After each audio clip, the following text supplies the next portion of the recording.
So Matt, everyone loves free money, and that's why we're talking about universal basic income, or UBI, on today's show. What it is, why some people are calling for it, and what would the consequences be if it were widely adopted. Yeah, before we get into this discussion, we should define UBI, or Universal Basic Income. There's a lot of different ways we could implement this, but the basic idea is that every month or every year, you would receive a essentially no strings attached payment from the government that would provide for all of your basic needs. Yes, it sounds absolutely fantastic to me. I can't wait for it to arrive. But UBI is actually not really that new of an idea. It's had a number of surprising advocates over history, which we'll kind of get into in a little bit. But it's really coming to the forefront now because of artificial intelligence, machine learning, and the fears that these technologies are going to essentially automate away all of the typical jobs we have in society, and we're going to have a bunch of workers with really nothing to do. Yeah, the automation apocalypse is coming. The first industry everyone looks to when we start talking about automation is the trucking industry. So the trucking industry makes up about 3.5 million jobs directly in the United States today. It's estimated to be about 9 million when you consider all of the secondary jobs as a result of this industry. And it looks like this might be in trouble. Waymo is running tests in Atlanta right now for long-haul trucking, and potentially will be in a place in the not so distant future where these 3.5 million truckers need to be retrained and find new jobs. Now, the fear is that automation is actually going to take these jobs away faster than we can replace them. And if that happens, it's not great for the U.S. economy, and we need some way that these people can survive. Right. I mean, right now, these Waymo tests, they have a safety driver in the truck, but, once that goes away, what a truck is going to do?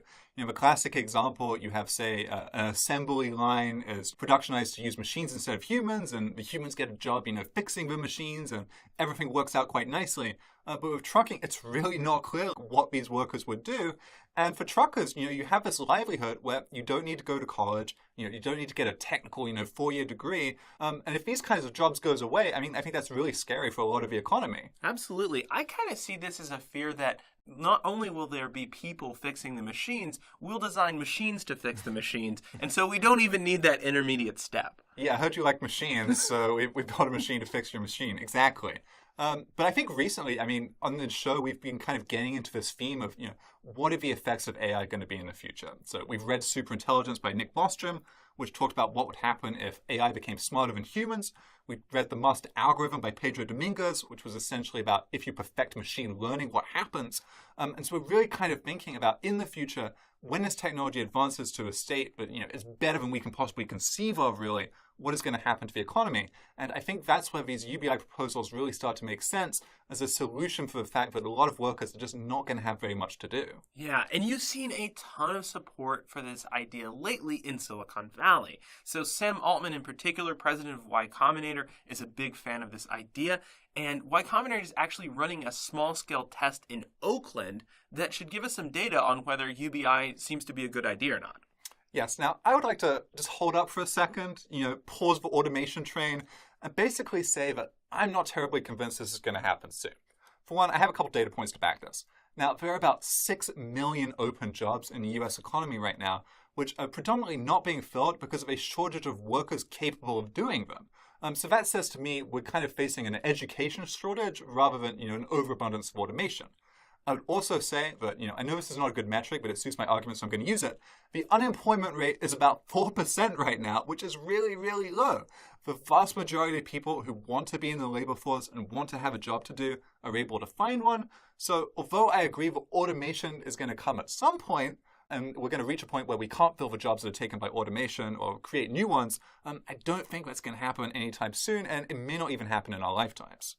Adam, I think it makes sense before we talk about all of the future effects to go back to the past a bit. And really, it seems that UBI has a fascinating history. I know you've done a lot of research in this area. Let's dive in.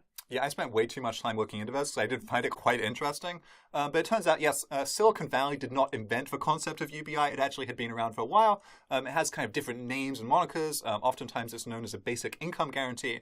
But this idea goes all the way back to Thomas More in the 1500s, in fact. Yeah, it's surprising that the writer of the famous novel Utopia would have come up with such an idea as to give people free money. Yes, he really wanted people to be compensated as public lands passed into being private lands.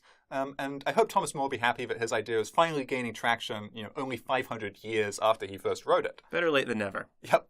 But since then, there have been a number of thinkers on kind of all ends of the political spectrum who've come out in favor of some form of UBI. You have people as diverse as Milton Friedman or Bertrand Russell who've argued in favor of it. And the most surprising one to me was, in fact, progressive darling, bastion of liberalism, everyone's favorite president, Richard Nixon. Yeah, I was really shocked when looking at this, the amount of conservative support for UBI in the past. I don't think you would see that today, but it is shocking to me how many conservatives seem to be really into this idea. Yeah, I really think our views on welfare have kind of evolved over time, not necessarily for the best. In Nixon's day, he was proposing something called a family assistance plan, which was basically a system where families would be paid a living wage as long as they were searching for work and some kind of job training. Now, this is a little bit different to classic UBI, which would come with absolutely no strings attached, but Nixon's plan was really quite forward-thinking for its day and only just failed to get through Congress. Yeah, it's interesting to think about the ways the different political sides think about this today. So on the liberal side or the progressive side, UBI is often seen as a way to provide, basic economic freedom and basic sustainability to the entire system. On the conservative or even libertarian side, people often see it as a way to get around, inefficient government bureaucracy. Let's get rid of all this overhead of making these programs work and just pay people directly and trust that they will use the money in the best way. Yeah, it's an idea that when phrased slightly differently can really appeal to all sides. So in addition to tackling poverty and providing a robust income floor, there are a couple of other benefits that the supporters of UBI have been touting. One of these ideas is that UBI is very pro-women, that a lot of women work in the home doing unpaid housework, and they can actually get compensated for this with UBI. The other idea is that actually, it will create more entrepreneurship. People today are very restricted in that they can't get capital. They must work to provide a basic living for themselves, and therefore they can't do this cool new venture that in the world of UBI, maybe they could work on in their garage. Right, so far UBI is looking absolutely fantastic. It's kind of this olive branch that is being extended among this AI and machine learning devastation to the economy where all our jobs are being automated away. And it's an idea that in principle could be supported by both sides of the political spectrum. Although I would say that for Republicans, it's more likely to be seen as replacing the current welfare system, whereas for progressives, it's kind of an add-on. But nevertheless, you should be able to reach a point where we can reach a consensus, a majority of people willing to send these basic income checks to people every month, year, whatever. Now, having said that, there are some criticisms of UBI. There are detractors. There's a number of things that they will kind of say to you when you bring up UBI as being a potentially good idea. And we're going to kind of go through these criticisms one by one. Now, the first one, potentially the most significant, is that UBI would provide a significant disincentive on people's desire to work, to be entrepreneurs, to innovate, to create new companies that have traditionally driven America's economy forward. Yeah, I think the people who support UBI don't realize how expensive this is going to be. Now, if you took the U.S. economy and applied a tax rate of about 35%, something like you'd see in Germany today, you'd realize that the average citizen would only receive $10,000 per year. Now, I don't know about you, Adam, but I am not happy with that level of payment coming into me every year. I would want much more, and I think most people would agree. And so what you actually find is that for this to be sustainable, you need a tax rate that's more like 80%. And in that case, I think the argument that there's not a strong incentive for entrepreneurship in the system holds a lot of water. Yes, especially when people are looking at things like going to college and they're thinking about the return on their investment. You're going to look at this, say, 80% tax rate and say, I'm not going to be able to keep much of the money I make, after I've gone through this time-consuming, academic program. And for that reason, there's really kind of a severe disincentive to, go to college, to start a new business, to do whatever it is. Yeah, I think another analogy you could make could be to some of the unions in the United States, whereby unions were quite powerful in the 1940s, 1950s, and then really used their short-term incentives to kill their, long-term prosperity, whereby, they voted for more and more and more benefits and they were more heavy-handed. I see a similar system coming in place if we go to UBI, whereby, the population says, we want more and more, and so the tax rate must go up, the incentives go down. It's quite a negative spiral there. Yes, and if you do even think, though, that the tax rate is kept a reasonable level, you still end up with a system where you're kind of on a subsistence UBI, where it's enough for you to buy your rice and beans and to feed yourself every month, but it's not enough where you'd actually have disposable income to, enjoy this wonderful life, be an artist or whatever you want to do. Yeah, this is one of the things that people always assume that I have a big issue with. They assume that UBI equals utopia, and that's just not true. You'll be alive, but that's about it. You're not having a great time. The other issue we can talk about is the poor incentive to have children, because now, if you receive a payment for all of your children, why wouldn't you have as many children as you can? There's nothing to hold you back. The government will support them all.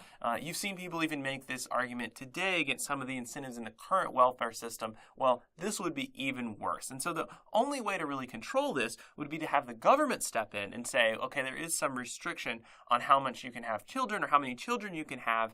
And I think people in Western countries do not like that.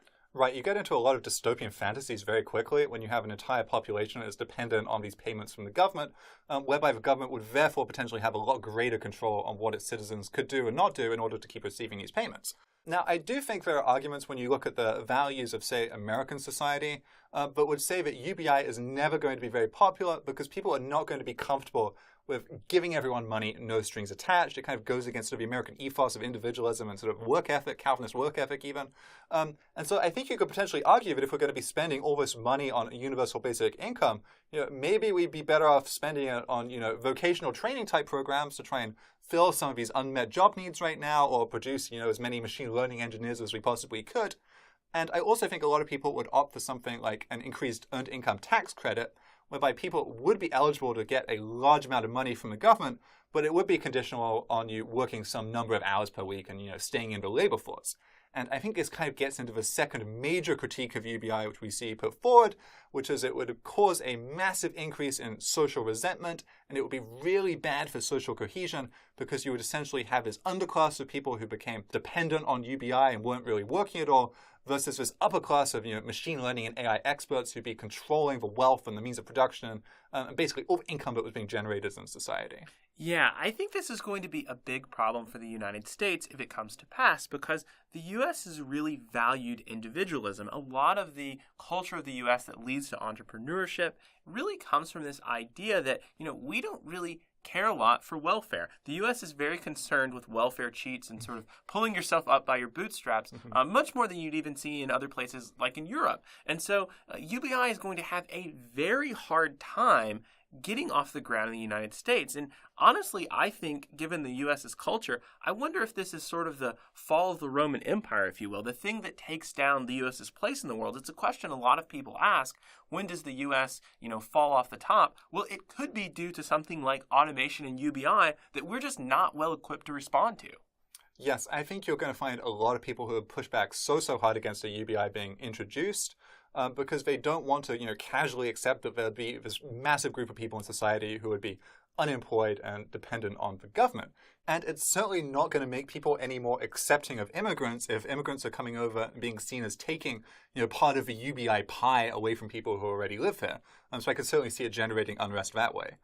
The other thing I think would happen is that you would kind of see this division in society where you would have this sort of unemployed underclass that is dependent on universal basic income, doesn't really have great technical skills because, there isn't the incentive to, get an education that there used to be, versus this ruling or elite class of, the ML engineers essentially who control the means of production and the majority of wealth in society. And I think a lot of people who would become dependent on basic income would kind of see, a decrease in their happiness, due to the fact that I think a lot of people right now find purpose and satisfaction in terms of the work that they do. You kind of have this idea of the Calvinist work ethic, where people really enjoy working to some degree, and they kind of see themselves as making this really important, beneficial contribution to society because they are working to contribute to society, and now be taken away, in a society where basic income is just given to everyone. Adam, I am going to take issue with this Calvinist point. I always disagree with the Calvinists on this issue. I think if you go back and look at history, you'll actually find that there were times during the Middle Ages where people actually only worked 120 to 150 days per year and were perfectly satisfied with that. So I don't think not having a job to go to or something to do is necessarily a bad thing for people. I don't think it will decrease the quality of life because they don't have a job. That said, I think if you have large portions of the population that are unemployed, UBI might be a necessity because you have to minimize social unrest. Mm-hmm. If you have 30-40% of the population unemployed and you're not paying them something, they are going to burn the country down. Yes, I think you could look at it as you're going to have social unrest either way, kind of like you're saying. If you pay people UBI, you're going to have the underclass that becomes dependent on it, and that's bad. Versus if you try and not pay UBI, well, suddenly you're having all this wealth accruing to the machine learning AI people, and people are upset because they're not getting any part of it. I think one interesting question is to consider what people would be doing all day. Were we at a point where you would be given a large enough universal basic income to live off of it? Now, I think the UBI proponents kind of paint this optimistic view that we would be free to explore whatever creative endeavors we so chose. So this would be things like being artists, or painters, musicians, or making amazing YouTube clips all day. But for me, I think that's sort of an overly rosy reality. I think for the majority of people, it would in fact just be, say, playing video games. Economists, for example, have looked at what young men who are out of the labor force are doing right now. And they found that for every hour that people are not working, these men are spending about 75% of that time playing video games. It's a massive industry. It's sucking up more and more of our leisure time. And I think in the future, especially with virtual reality or augmented reality, you would basically see people sitting around playing games all day. Yeah, I am in the camp that thinks people will be perfectly happy doing this. And, I say this because I myself love playing video games. And I think if you look towards the fiction side of things, you see a book like Ready Player One, soon to be a movie, which maybe calls out a little bit of what that future could look like, whereby people wake up in the morning, they put on their VR headset, maybe they get on their omnidirectional treadmill, and they spend all day in their virtual universe. And I honestly think people would really enjoy that. Yes, I mean, I do think you could argue for video games as a way of minimizing social unrest by basically keeping people occupied and happy. But I do think there's a high opportunity cost to the amount of time people are spending playing them. You maybe wouldn't have people looking to become doctors and improve medical technology or carry out these really innovative pursuits because instead they would just be playing video games. Yeah, I think it brings up an interesting conversation, which is, do you fundamentally believe society is a weak link or a strong link problem? And what I mean by that is, are we really driven by the average of society, or are we actually driven by the top end? So people who believe that it is a weak link problem would say that, this is not a good thing. We need a lot of people contributing to these thoughts and these efforts to really have a well-functioning society. The other side would say, actually, it's a strong link problem, that what you want to do is have the best of the best thinking about these hard-to-solve problems, and frankly, they'll do that anyways, whether or not we have UBI. It's sort of a question as to the power of incentives. Would somebody right now who is going to, say, go to MIT or work on some amazing algorithm or improvement to society, would they still do that in a situation where they're being paid 80% tax rates for any income and they're receiving a solid basic income? Would the motivation still be there to do it? I think one of the things we should realize is that, some people are motivated by money, some people are motivated by solving problems, and there's also another side to this, which is that in the world of people who spend all their day in VR, we often think they're going to be dopes. We think they're just going to sit around like cavemen and kind of drool and play these games for pleasure. But the reality is, all of the benefits we see from automation that will apply to all these other industries will also apply to things like education, will also apply to things like medical research. And so the reality is we may have, lots of unemployed UBI people sitting around who were much better educated than people are today. So there's also the possibility that through these systems, it will provide more social mobility because now we have, lots of smart kids, I think, that live in the Rust Belt or the South that don't have opportunities that kids maybe on the coast have. And so in that case, you can often see a scenario where someone says, well, now that I have my VR headset and I actually receive a world-class education, I can go on to be, innovative and be an entrepreneur, where before I would have been locked into, a social system that just didn't provide much mobility for me. Yeah, as we can see, there's kind of this massive variance in terms of UBI predictions, whereby one school of thought would say you get kind of oppressed underclass dependent on basic income, not really able to achieve anything, where another school of thought, I think that you're kind of advocating for him, Matt, says that actually UBI would be very much a liberating force that would enable people to go achieve things, achieve a better education, use the power of technology to their advantage without being dependent on having to go out and earn some substance level income all the time. Because this would all be sort of taken care of by UBI. Yeah, I think the thing both of us can agree on, though, is that the artist theory doesn't make any sense. Right. Journalists who are covering UBI tend to optimistically portray society as one in which we're all artists, so, painting watercolors in our backyards, reading English literature in our spare time. And that would be one that's very convenient for journalists in that the value of a liberal arts degree would surely increase. Now, I think both of us kind of disagree with that future. I would say we're going to be wearing VR headsets playing video games. You, Matt, might say we'd be getting a much better education. But either way, value of a liberal arts education not likely to be all that high. Now, having said all this, there's one more objection to UBI that we have not yet confronted. It's probably the one most often considered by, say, policymakers and economists. And it's this idea that if you give people, say, $40,000 a year in the mail, aren't the prices of goods and services just going to rise to an incredible degree? Won't you see substantial inflation in the economy to the point where the UBI is not actually all that useful for buying stuff? Yeah, this is not a very easy question to answer. Proponents of UBI say that inflation's not going to change too much because you're really just redistributing the existing wealth and not creating any new money, but you're likely going to have some changes to the velocity of money. Now, as the economist in the room, Adam, I'd love you to tell us a little bit more about this. Yes, it's time for me to search back into that undergraduate education and try and bring back some of the concepts that I once learned. Now, the simplest explanation of inflation is basically to say that it's when money supply outstrips money demand. We're printing a lot of money, and the demand for money, the amount people want to spend on stuff, is staying constant, and for that reason, you see inflation. Now, there's a bit of a nuance to this, where in fact you can have inflation without necessarily increasing the money supply, and this is something that is explained by the quantity theory of money, which has really quite a simple and nice equation, MV equals PQ.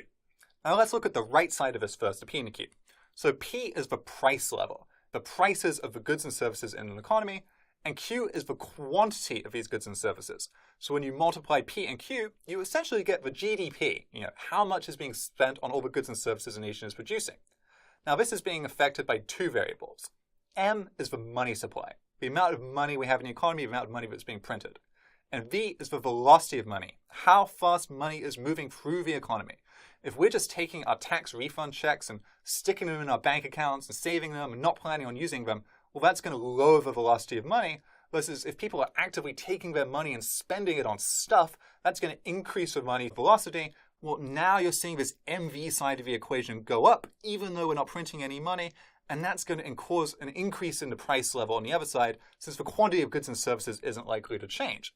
And now the idea here is that if you're taking money from, say, the privileged 1% who otherwise would just be parking it in savings accounts, or kind of static investments, and giving it to people who are more likely to spend it, you're going to dramatically increase the velocity of money through UBI. And for that reason, you're going to see inflation without actually printing any money. Of course, it's difficult to actually get any estimates on this since, no nation has really implemented full-fledged UBI programs yet. So it's a little bit tricky to explain how this would actually play out in reality. Yeah, there's been a couple of tests, though, right? So one of the ones that always comes to mind is the Alaska Permanent Fund. Now, this was not a test of UBI, but it was a test that said, what if we made a payment to everyone for the oil and gas development in the state? And so as a result of this, most economists actually believe that this would have increased inflation for Alaska. The reality was quite the opposite, though. The consumer price index for Alaska has actually grown at a slower rate than for the US as a whole. So this means that Alaska is actually not seeing any inflation because of this payment that's coming in. So it's a really complicated question, and it's definitely not cut or dry. Yes, it's very difficult. It's very difficult for economists here who have to see something work in practice and wonder if it can work in theory. But it's also worth noting that a lot of other kind of mini UBI initiatives are taking place right now. Previously we mentioned Sam Altman of Y Combinator and the small-scale test they're running in Oakland. But there have been other kind of larger efforts. In particular, there was a Swiss proposal to give everyone a monthly income of about 2,500 Swiss francs. This went to a referendum in Switzerland, and it was turned down. 77% of people opposed the plan. And I think this shows some of the difficulty right now of getting traction for UBI. In a world where the majority of jobs have not yet been automated away, it's going to be hard for people who are working to kind of support giving other people a no strings attached, guaranteed income. For that reason, if you tried to put that kind of referendum to vote in America, I think you would see a very similar result. Now, Matt, you have made it abundantly clear, based on our previous reviews, that you are a big believer in the power of automation and the pace of automation. And so I would ask you, do you think we're going to reach the point where the majority of jobs have been automated in our lifetime and we kind of have to have UBI? The answer to that is no, but I don't think this means that it won't be really disruptive for society. Everyone thinks about automation as taking away every single job. I don't think that's true. I think what will happen is we'll have this downward spiral, if you will, whereby one industry is automated away. Let's say trucking, like I pointed out at the beginning of the show. If there's 3.5 million people out of work that need a job, this has a devastating effect on the labor market.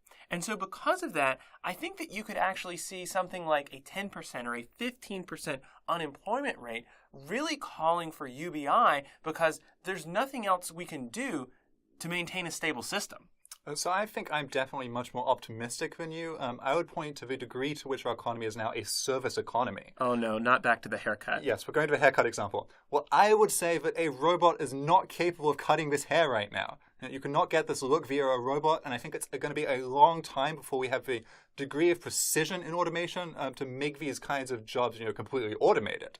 I would also, again, return to the fact that we have about 6 million open jobs in the US and say that we really need to be focusing on vocational training and better education for people rather than worrying about jobs being automated away entirely, because we have plenty of open jobs. Yeah, I would say that losing an industry is incredibly damaging, though. Let's look at the Rust Belt. It really hasn't ever recovered from the loss of automotive and other manufacturing industries that existed there.